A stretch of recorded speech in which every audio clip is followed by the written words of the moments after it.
ओम आप्यायन्तु ममाङ्गानि वाक्प्राणश्चक्षुश्रोत्रम् अथो बलमिन्द्रियाणि च सर्वाणि सर्वं ब्रह्मोपनिषदं माहं ब्रह्म निराकुर्याम् मां ब्रह्म निराकरोत् अनिराकरणमस्तु अनिराकरणं मे अस्तु तदात्मनि निरतेय उपनिषत्सु धर्मास्ते मयि सन्तु ते मयि सन्तु।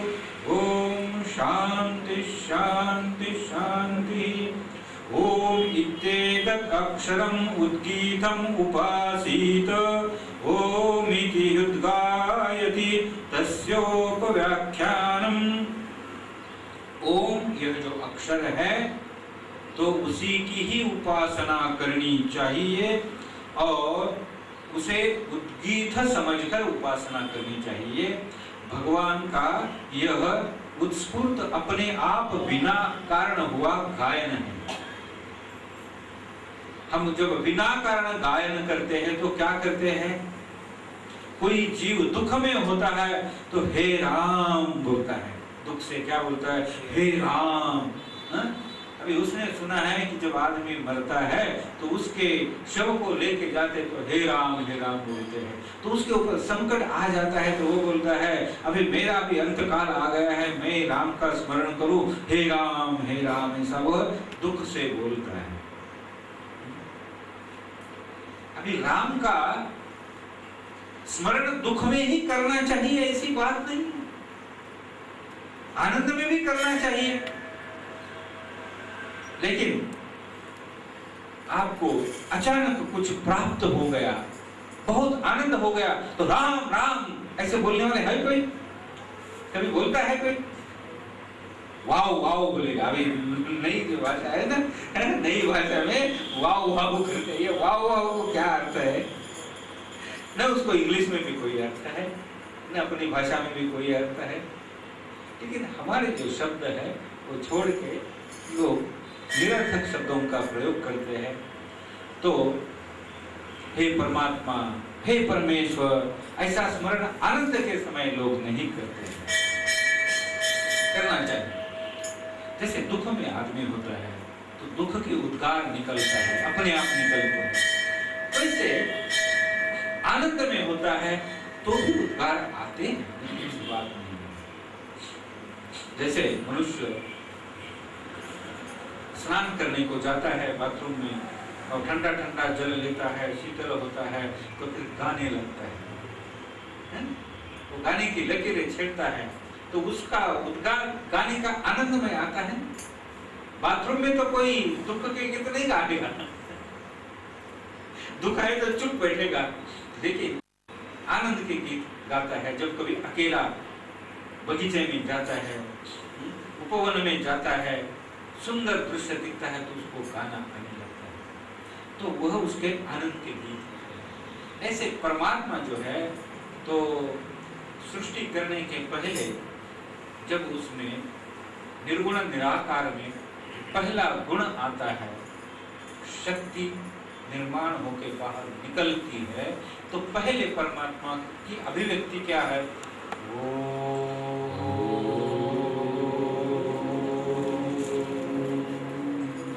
परमात्मा ने उद्गार किया, यानी ऊपर उठी, उसकी शक्ति ऊपर उठ के बाहर आई तो उसको उद्गार बोलते हैं। तो परमात्मा ने पहला उद्गार किया ओम, दीर्घ ओंकार।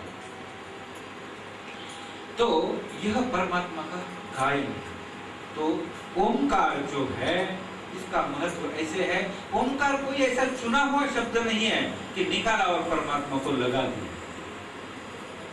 ओंकार जो है ना, ऐसे कोई उठाया शब्द और परमात्मा को लगा दिया, ऐसे नहीं। आपको बेटा होता है, उसका नाम रखते हैं तो क्या करते हैं आप? नाम रखने के लिए क्या करते हैं? अपने में बुद्धि है तो चुनते हैं कि भाई ये नाम अच्छा रहेगा। नहीं तो कोई दूसरे आदमी को बोलते हैं जरा एक नाम तो आप सुझा दो। पंडित को बोलेंगे, दूसरे विद्वान किसी को बोलेंगे, अपने परिचित को बोलेंगे, कोई अच्छा सा नाम हमें सुझाइए कि हमारे प्यारे बेटे को हम उसी नाम से पुकारें। नाम की किताब बराबर, अभी सब कुछ इंस्टेंट निकला है, तैयार निकला है, तो नाम की किताबें आती है, तो उसमें से चुनते हैं, पहले जो नाम चुनते हैं और वे लगाते हैं, वह क्या होता है? जूठन होता है। पहला किसी से मुख से निकला, वो जूठा ही हो गया ना, वो दूसरे को लगाते हैं।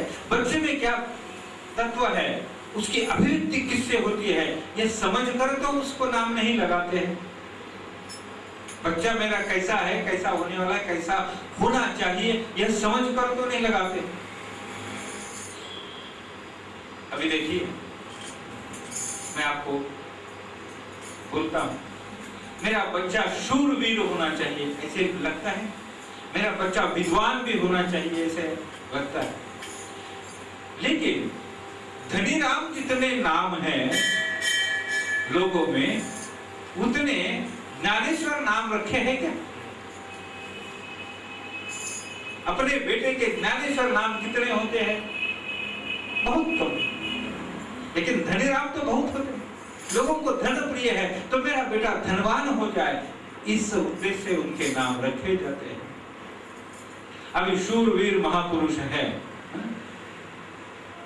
तो उसमें आपको बात बताता हूं कि लोग क्या बोलते हैं, राणा प्रताप औरों के घर में हो जाए, मेरे घर में न हो जाए, क्योंकि राणा प्रताप ने तो बहुत कष्ट सहन किए थे। ये प्रताप है, इनका नाम रखा है, तो राणा प्रताप से रखा हो तो बहुत अच्छी बात है। लेकिन मैं बोलता हूं ऐसे लोग नहीं रखते। अभी शिवाजी देखो, शिवाजी महाराज कितने लोकप्रिय है ना, एक भी नहीं रखा। लेकिन शिवाजी का नाम कोई रखता है क्या? नहीं। शिवाजी होवे दूसरे के घर में, मेरे घर में न होवे। क्योंकि शिवाजी होना है तो अपने सब सुख है वो न्योछावर कर देता है, कष्ट ही कष्ट करता है। शिवाजी को बचपन से लेके आखिर तो कितने कष्ट सहन करने पड़े, पराक्रम करने पड़े। तो योगी जैसे भी बहुत कष्ट उन्होंने किया, उसके वजह से तो हिंदुस्तान अभी हिंदू रहा है। कुछ अगर शिवाजी न हो तो सबकी सुन्नत हो, ऐसे कविंद्र परमानंद ने कहा, बराबर। क्योंकि औरंगजेब जो था, औरंगजेब का क्या था, उस टाइम का तालिबान था औरंगजेब। अभी तालिबान जो आया है, कभी कभी लोग मुझे पूछते हैं तालिबान क्या है। परसों एक आदमी ने पूछा कि स्वामी जी तालिबान क्या है? तो अरेबिक भाषा में मूल शब्द है तालीम। तालीम है शिक्षा, ज्ञान देना। जब तालीम जिन्होंने प्राप्त की है वह शिक्षावान है, तालीमवान है। तो अरेबिक भाषा भी संस्कृत से बनी है, तो तालीमवान को तालीमवान कहते हैं। क्या कहते हैं? तालीमवान। क्या शिक्षा उन्होंने प्राप्त की है? तो शिक्षा प्राप्त की है कि सब जो सृष्टि अल्लाह ने निर्माण की है 1400 साल पहले, उसके पहले सृष्टि नहीं थी।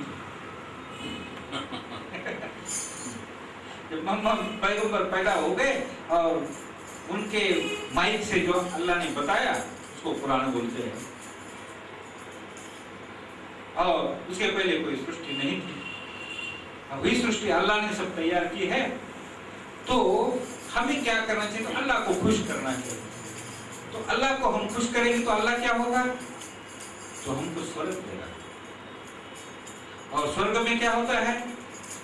सुरा की पिंपे भरी रहती है। सुरा यानी दारू, मदिरा जो है, उसके पिंपे भरे रहते हैं स्वर्ग में। मैंने कुरान पढ़ा है, अभ्यास किया, इस बात में नहीं बोलना। जो मैंने पढ़ा है वो आपको बता रहा हूं। दारू के पिंपे होती है, और वहां अंडे जैसी आंखों की सुंदरिया होती है। आंखें है ना, अंडे जैसी होंगी, ऐसी जिनकी आंखें अंडे जैसी सुंदर उनकी कल्पना है, उनके शब्द में आपको बता रहा हूँ। ऐसी सुंदरिया होंगी, तो वो स्वर्ग आपको प्राप्त हो जाएगा, अल्लाह खुश हो जाएगा। औरंगजेब का भी वही था। औरंगजेब खुद को गाजी बनाना चाहता था। क्या गाजी जिसको बोलते हैं कि जगत, सारे जगत को जिसने मुसलमान कर दिया, वो गाजी हुआ था। तो गाजी बनना था, लेकिन शिवाजी महाराज ने उसको अटकाया, और शिवाजी महाराज के पीछे तारा रानी ने, उसकी जो बहू थी शिवाजी की, 25 साल तक औरंगजेब के साथ युद्ध किया। कितना? 25। शिवाजी मरने के बाद औरंगजेब बहुत आनंदित हो गया, बोला अब भी मैं सब मराठों का राज खत्म कर देता हूँ। आने के बाद शिवाजी का लड़का बहुत बुरी व्यसन में फंसा हुआ था, दारू पीता था और यज्ञ करता था। उसको मालूम पड़ा कि अभी यहाँ तक आया है, यहाँ तक औरंगजेब आया, फिर भी कलुषा कब्जे करके उसका एक पंडित था, उसने उसको फुसलाया था। वो यज्ञ करते बैठा, दारू पीते बैठा, मांस खाते बैठा। आके औरंगजेब के लोगों ने उसको पकड़ा और बूटी बूटी करके उसको तोड़ दिया। बोले मुसलमान होता है? नहीं, तोड़ दो। मुसलमान होता है? नहीं, तोड़ दो पैर। उसको तो खत्म कर दिया। औरंगजेब को लगा कि मैं अभी यशस्वी हुआ हूँ, अभी मुझे कोई अटकाव नहीं करेगा। लेकिन उसका भाई राजा राम था, उसकी जो पत्नी थी, शिवाजी महाराज की बहू थी, उसने फिर लोगों में स्फूर्ति पैदा की और औरंगजेब आगरा को 25 साल महाराष्ट्र से वापस नहीं गया, 25 साल उधर ही अटक गया, यहीं से राज करता था वो। 25 साल महाराष्ट्र में फिरता फिरता रहा। उसके पीछे लगी थी रानी ताराबाई और उसके सैन्य, और उसको श्वास लेने को भी फुर्सत नहीं मिलती थी। आखिर वह मरा, उसका नाम औरंगाबाद रखा है। महाराष्ट्र में औरंगाबाद है ना? अच्छा, हाँ, वहाँ उसकी कब्र है। तो बात ऐसी है कि इतने बड़े शिवाजी ने ये जो किया था, जैसे उसकी बहू ने इतना पराक्रम किया, लेकिन बहू अकेली नहीं करती, महाराष्ट्र के एक मनुष्य के अंदर उन्होंने जागृति की थी। और वो जागृति होने से बाद में ऐसा हुआ कि बाद में कि जो भी लोग तख्त पे बैठे दिल्ली पे, उनको संकट आता है तो बोलते हैं कि पेशवा को बुलाओ। आगे के जो पेशवा थे, मराठों के राजा के प्रतिनिधि, प्राइम मिनिस्टर, उसको पेशवा बोलते थे। वो जाते थे और दिल्ली की रक्षा करते थे। पानीपत में लड़ाई हुई, इधर हुई उधर हुई, वो फिर दिल्ली की और बादशाह की रक्षा वे लोग करते थे। ऐसा उनका बड़ा हो गया। तो उसके बाद ये मुसलमानों का जो शक्ति है टूट गई और बुझ गई, तो भारत बच गया। तो मैं बोलता हूँ कि नाम में क्या होता है, कितना महत्व होता है। शिवाजी महाराज बोले तो हर एक के अंदर चिंगारी आ जाती है, लेकिन लोग डरते हैं कि वो नाम हमारे बेटे को न रखे, वो कितने स्वार्थी होते हैं। तो मैं बोलता हूँ कि ये जो नाम है, परमात्मा का जो नाम है, तो परमात्मा का नाम किसी ने रखा हुआ होगा तो मनुष्य की कल्पना होगी। ओम जो है यह सहज शब्द है। सह यानी सृष्टि निर्माण करते करते परमात्मा जैसे ही निर्गुण से सगुण हुआ, उसके साथ ही यह शब्द हुआ। इसको सहज यानी बराबर निर्माण हुआ, ज यानी जन्म। परमात्मा सगुण हुआ तो सगुण परमात्मा के साथ ही जिसका जन्म हो गया वह सहज हो गया ओम। पहला ध्वनि निकलता है ओम। ओम अभी देखिए, ओम जो शब्द है, यह शब्द किसी भाषा में है क्या? अंग्रेजी एबीसीडी में आता है ओम? नहीं। आपके क में आता है? नहीं। हाँ, किसी भाषा में, जगत के किसी भाषा में नहीं आएगा। न उसको उकार लगता है, न उसको वेलांटी लगती है, न काना लगता है। क का का होता है, की होती है, कु होती है, के होते हैं, कम होता है। लेकिन ओम जो है उसको ऐसा कुछ नहीं लगता है। ओम जो होता है उसको कुछ नहीं लगता है ऐसा। तो यह कहाँ से निकलता है? तो कंठ से हवा चलती है तो ओठों से निकलता है। ओठ बंद हो जाते हैं तो ओम म होता है। और फिर जो शक्ति रहती है वो नाक से निकलती है तो ओम ऐसा चलता है। ये क्या है कि पानी शांत है, उसके अंदर से नया पानी कुछ आ गया तो ऊपर आता है, ऐसा आता है। ऐसे ही शक्ति जो निराकार परमात्मा था उसमें से शक्ति पहले निकली और ऐसे विस्तृत होने लगी, जगत का विस्तार होता। तो ऐसे ही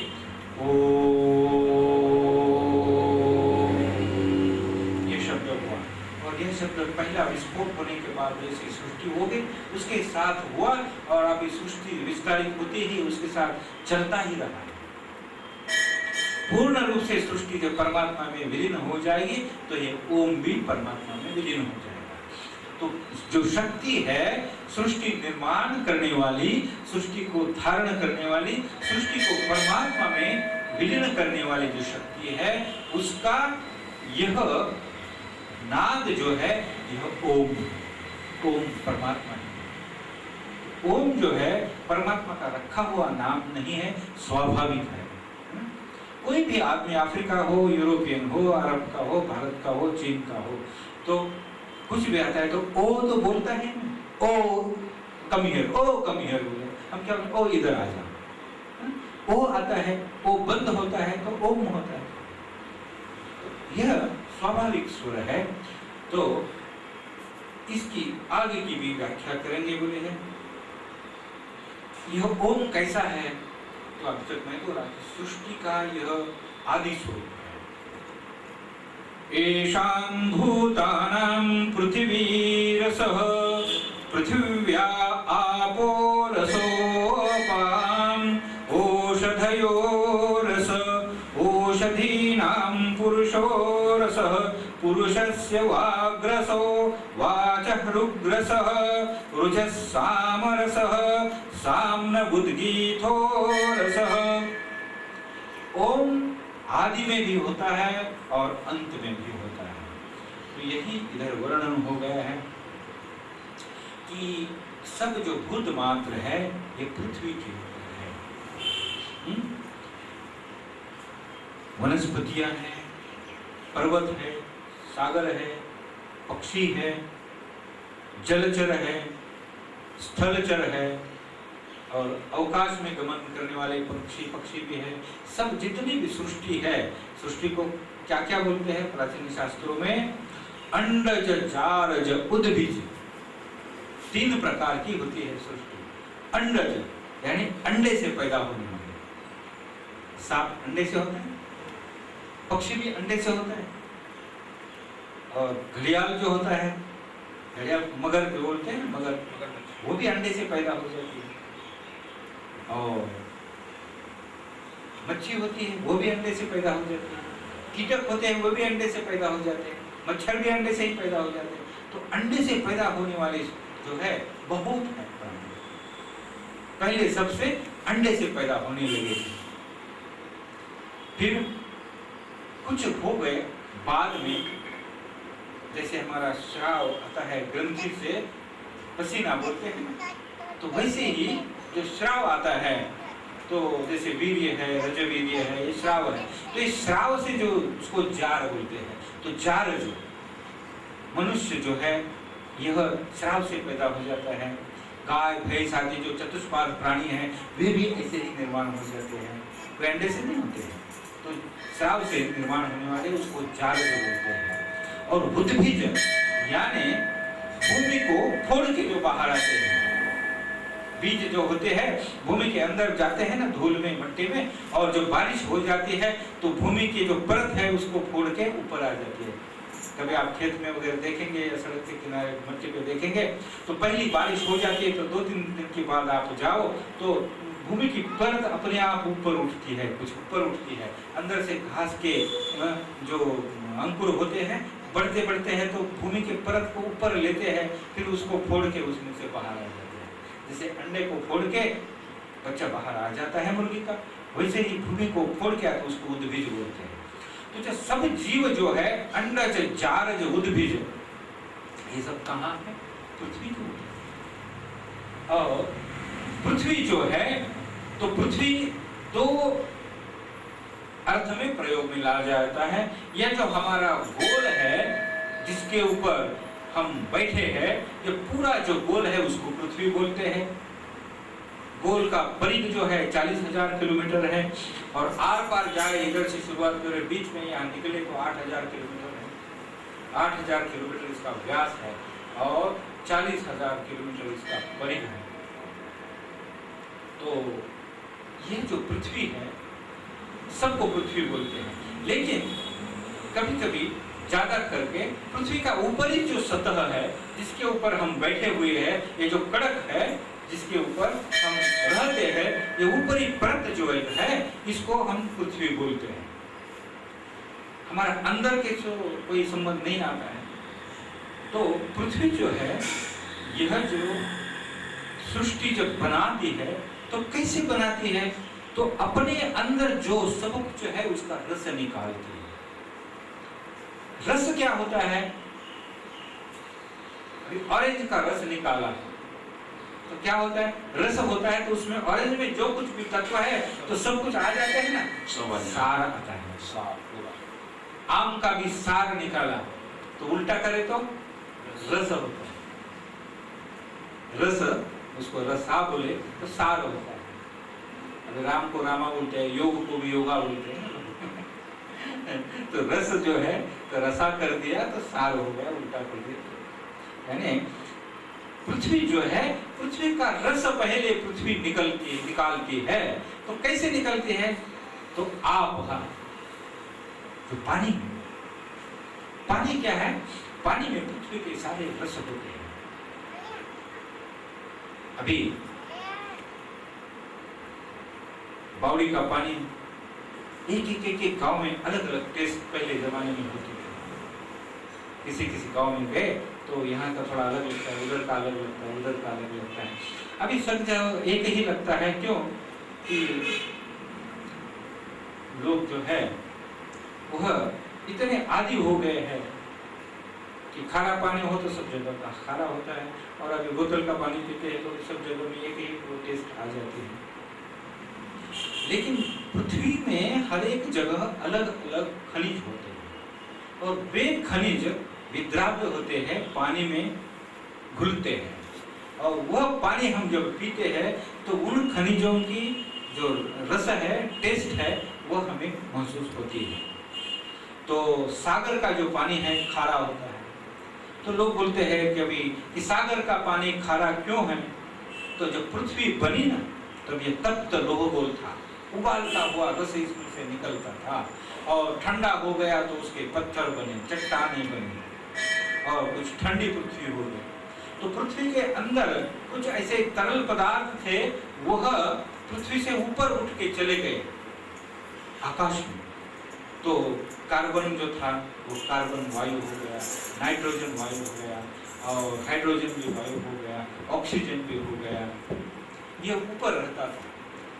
फिर पृथ्वी जब ठंडी हो गई तो उसके बाद वहाँ ऐसा कुछ घटित हुआ, बिजली चमकने लगी, और उससे बिजली के जरिए हाइड्रोजन और ऑक्सीजन के वायु कण इकट्ठा आने लगे, उसमें से पानी बनने लगा, और वह पानी की धारा पृथ्वी के ऊपर बहने लगी। लाखों साल ये क्रम चलता रहा, कितना, लाखों साल, और बहुत बारिश पानी की होने लगी। अभी जो बारिश होती है ना, वो ऐसी क्रिया नहीं होती कि अभी हाइड्रोजन ऑक्सीजन से ऊपर पानी बनता है। जब सूर्य तपता है तो उससे भाप ऊपर निकलती है, कहाँ निकलती है, पैसिफिक में, पैसिफिक सागर में, और वहां से फिर वायु घूमते घूमते आता है अफ्रीका तक, अफ्रीका से टकराता है तो हिंदुस्तान की तरफ आता है, और यहाँ से मानसून शुरू हो जाता है, हिमालय तक जाते हैं, और ये पानी गिरता है, ऊपर ठंड लगे, ऊपर ऊपर चढ़े तो ठंड से भाप से पानी होता है, ऐसी अभी बारिश होती है। लेकिन पहला पानी जब बना, ये ऑक्सीजन और हाइड्रोजन इकट्ठा आने से बना। यह प्रक्रिया जो लाखों साल चलती रही, और लाखों साल धुआंधार शुंडाधार हाथी के शुंड से जैसा पानी निकलता है, ऐसी धारा में पानी बहता रहा पृथ्वी के ऊपर। तो पृथ्वी के ऊपर जो भी पर्वत थे, और नीचे भी 1-1, 2-2 किलोमीटर तक पानी रिसता जाता था, सब धोए गए, बाहर से भी अंदर से भी। उसमें जो नमक था वो नमक पानी में घुल गया, और वो नमकीन पानी जाता गड्ढे में भरता रहा, ये गड्ढे से सागर हो गए। तो ये सागर का पानी है, पृथ्वी का रस है, रस है, पृथ्वी का सार है, सब उसमें से निकाला है। आयोडीन भी है, फास्फोरस है, पोटेश है, बहुत कुछ है सागर के पानी में है, और ज्यादा तो क्या है, नमक है। तो ये सागर का हो गया। अभी हम जहाँ नलकूप लगाते हैं, 200 फीट तक नीचे जाते हैं, तो नीचे भी कुछ उसमें क्षार होते हैं, वो पानी में अभी भी आते हैं, तो पानी हमें खारा लगता है। गैस में देखो, ये नलकूप है, उसको खारा पानी आता है, दूसरे को अच्छा पानी आता है। तो ऐसा ऐसा हो जाता है। पृथ्वी जो है अपना सार जो है वो पानी में घुल के निकाल देती है। अभी आप से क्या होता है, तो आप पृथ्वी को मिल जाए ये सारभूत, तो उसमें से वनस्पतियां तैयार होती है, यदि क्षार नहीं होंगे तो वनस्पति भी नहीं बनेगी। वनस्पति को क्षार की जरूरत है, नाइट्रोजन की जरूरत है, और हवा की जरूरत है, और प्रकाश की भी जरूरत है। ये सब मिलने के बाद वनस्पतियां बनती हैं। और वनस्पति जो बनती है तो औषधीनाम पुरुषो रसः, तो जो मनुष्य है वो सब औषधि का, औषधि यानी वनस्पति। आप औषध बोलते हैं। पहले जमाने में वैद्य लोग क्या करते थे, वनस्पतियां लाते थे, फूटते थे, रस निकालते थे और मनुष्य को देते थे। उसको औषधि यानी वनस्पति, उसमें से जो बना उसको औषधि बोलते हैं। औषधि का जो रस होता है यह औषधि होती है। अभी केमिकल जो आता है उसको भी औषधि बोलते हैं। वो रियल में वास्तव में औषधि नहीं है, वो तो खनिज है, वो तो खनिज है। लेकिन औषधि जो होती है वनस्पति का सार होता है।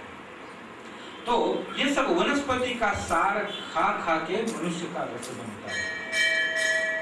हम क्या खाते हैं, अनाज खाते हैं, सब्जियां खाते हैं, फल खाते हैं, और हम नमक भी खाते हैं।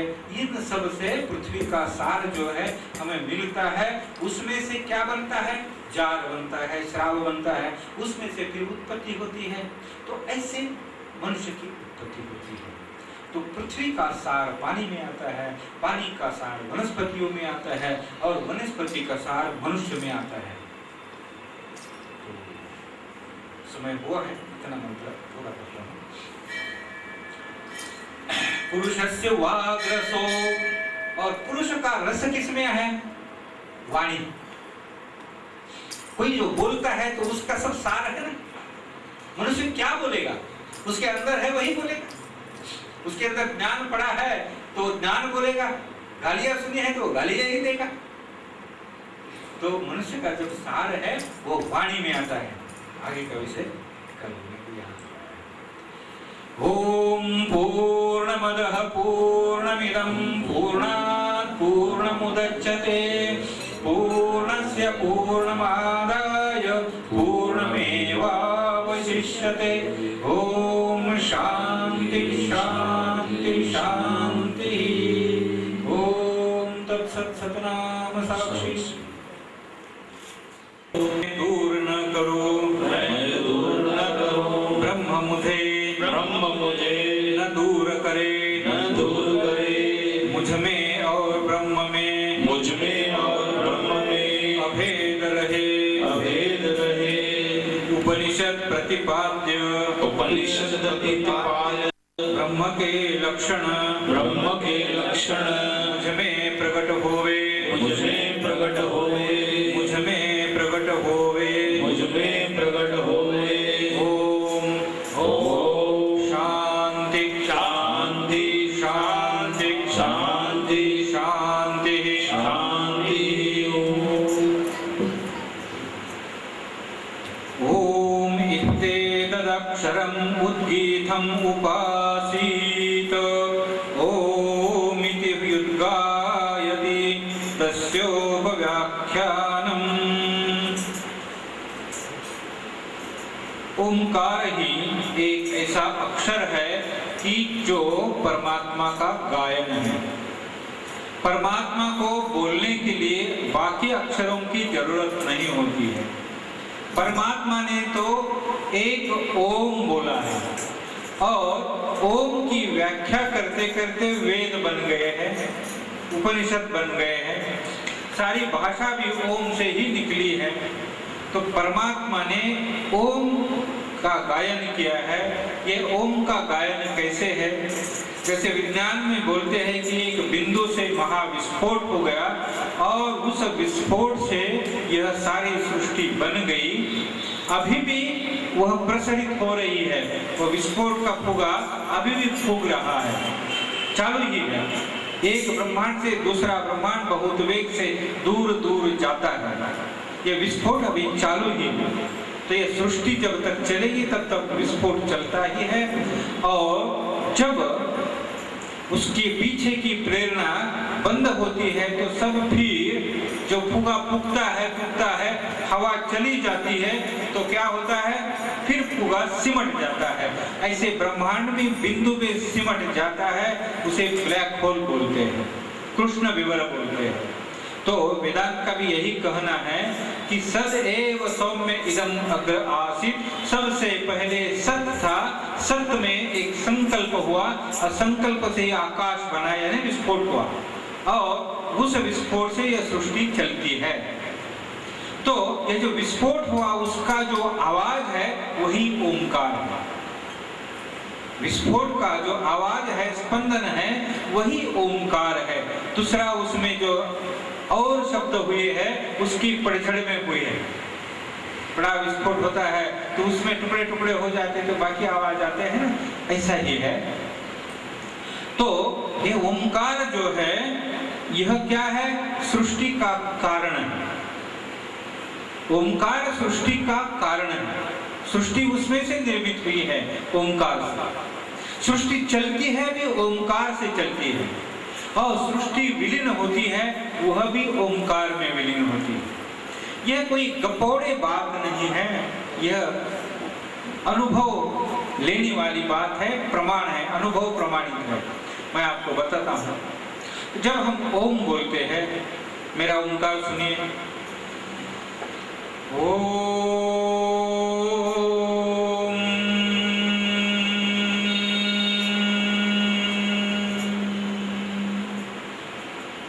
क्या अनुभव आया? ओ बोलते हैं तो प्रसार होता है, बड़ा प्रसार होता है। ओठ बंद करते हैं तो मुंह होता है, प्रसार रुक जाता है, और नाक से अनुस्वार का ध्वनि निकलता है तो शांत होता जाता है। एक शुरू में विस्फोट है, निर्मिति है, फिर उसमें स्थिति है, और फिर उसमें संकोच। फिर बोलता हूं ओ,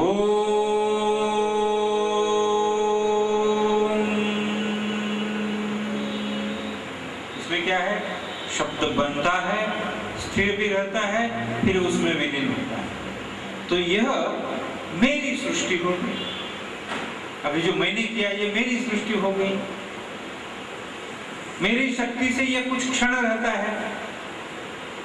अभी विश्व की सृष्टि ने जो किया वह अरबों अरब साल रहता है, लेकिन फिर भी वही होता है। यह सृष्टि बनी है तो ये ओंकार बना है। तो हमें क्या करना है? ये ओंकार के साथ हमें जुड़ना है। तो क्या हो जाएगा? हमें क्लेश नहीं होगा। जैसे आप रेल में बैठे हैं, गाड़ी चलती है तो आपकी बॉडी भी गाड़ी के साथ चलती है। गाड़ी का जो वेग होता है उसके साथ साथ आपका देह भी जाता है। गाड़ी 60-70 किलोमीटर वेग से जा रही है और आप बोले नहीं, ये वेग से मुझे नहीं जाना है, मुझे कम वेग से जाना है। डिब्बे में ही बैठे आप, तो भले आप डिब्बे में बैठे, लेकिन आपका वेग गाड़ी के वेग का ही होगा ना। आप बोले नहीं, मुझे 40 की स्पीड से जाना है, तो क्या हो जाएगा? आप खिड़की से बाहर जाओ तो आपका वेग कम होगा, गाड़ी तो आगे निकल जाएगी। आपको क्या होगा? क्लेश होगा, दुख होगा। गाड़ी जब रुकेगी तो आप बोलेंगे नहीं, मुझे गाड़ी के पहले रुकना है, खिड़की से छलांग मार देंगे तो क्या हो जाएगा? फिर आपका एक्सीडेंट होगा, आपको क्लेश होगा। तो गाड़ी के साथ रहो। गाड़ी चलती है तो गाड़ी के साथ ही जाओ, गाड़ी रुकती है तो गाड़ी के साथ रुक जाओ, तो आपको कुछ भी, आपके अंदर का पानी भी हिलेगा नहीं, आपको कुछ क्लेश तकलीफ नहीं होगी। तो बात ऐसी है कि परमात्मा का ये जो ओंकार चल रहा है, उस ओंकार के साथ आपका भी ओंकार रहे तो आपको शांति का ही अनुभव आएगा। गति में भी आप विमान में भी बैठे हैं, जिस विमान में बैठे हैं उसके साथ आप जुड़ जाएंगे, आपकी गति विमान के साथ हो जाएंगे, तो आपको अनुभव क्या आएगा? शांति का आएगा। आएगा कि नहीं? और आप उससे अलग अपनी गति करेंगे तो क्या हो जाएगा? अशांति हो जाएगी। तो परम सत्य जो है, परम आत्मा जो है, उसमें से यह ओंकार निर्माण हुआ है। बाहर से इसको गति है, अंदर से इसमें शांति है। आप समझे? दूसरे का ओंकार आप सुनेंगे तो आपको लगता है कुछ तो आवाज कर रहा है।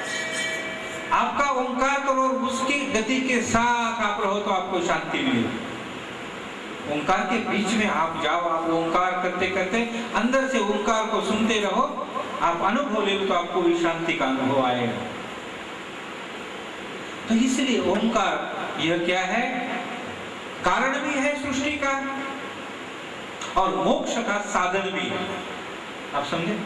ओंकार जैसे शांत होता है, उसके साथ साथ आप शांत हो जाए तो ये मुक्ति का साधन भी बनता है। इसलिए इधर बोले हैं कि उपासित, ओंकार की उपासना करो। प्रैक्टिकल है कि नहीं? मैंने जो बोला ओंकार जो है वो प्रैक्टिकल है, अनुभव है। आप करो, घर में जाओ, शांत